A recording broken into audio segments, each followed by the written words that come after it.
క్రీస్తు యేసునందు దేవుని పిల్లలైన మీకందరికీ కృపయు సమాధానములు మెండుగా కలుగునుగాక.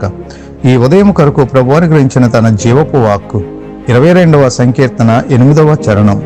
యెహోవా మీద నీ భారం మోపుము, ఆయన వానిని విడిపించునేమో, వాడు ఆయనకు ఇష్టడు కదా, ఆయన వారిని తప్పించునేమో అందురు.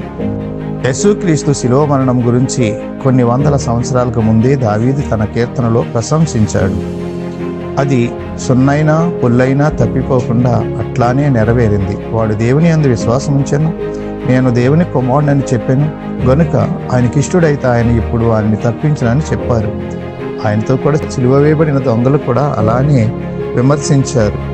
విశ్వాస యాత్రలో సాగిపోతున్న మనలను ఆ మార్గం నుండి తప్పించడానికి సాతాను చేసే ప్రయత్నాలు అన్నీ కాదు. ప్రియదేవుని బిడ్డలారా, సిలువ యాత్రలో ప్రభువుతో కూడా నిలిచేందుకు దేవుడు తన కృపను మనకు మెండుగా అనుగ్రహించునుగాక.